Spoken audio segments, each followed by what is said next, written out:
La présidente de l'OFNAC, l'Office national de lutte contre la fraude et la corruption, Seynabou Ndiaye Diakhaté, a été reconduite dans ses fonctions. C'est pour un second mandat de 3 ans.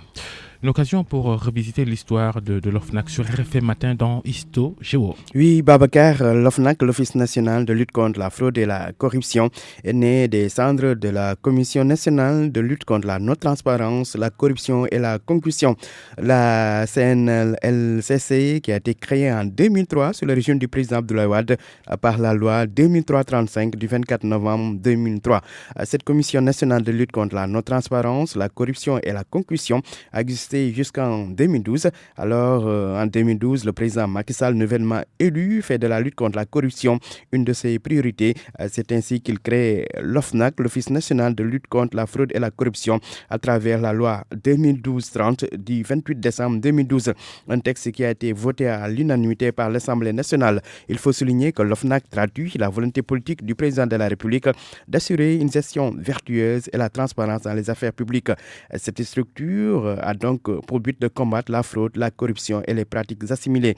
Concernant ses prérogatives, l'Office national de lutte contre la fraude et la corruption peut être saisi ou bien peut s'autosaisir de tout fait de corruption et de fraude. Il mène alors des investigations et à l'issue de ces investigations, s'il y a des infractions, l'OFNAC transmet au procureur de la République un rapport accompagné des pièces du dossier. Cette transmission du rapport au procureur dessaisit l'OFNAC, mais l'organe de contrôle peut proposer à l'autorité compétente une procédure disciplinaire contre tout fonctionnaire ou agent de l'État coupable de l'un des faits visés et l'OFNAC peut dans ce cas informer le président de la République si aucune suite n'est donnée à sa proposition. Notons que l'Office national de lutte contre la fraude et la corruption veille aussi à la déclaration de patrimoine pour tous ceux qui sont assujettis à cette obligation en vigueur depuis 2014 à travers la loi 2014-17 du 2 avril 2014. Alors, cet organe de contrôle, l'OFNAC, compte 12 membres, dont le président ou la présidente. En dehors du président ou de la présidente, il y a un vice-président. Précisons que l'OFNAC n'a eu à ce jour que des présidentes.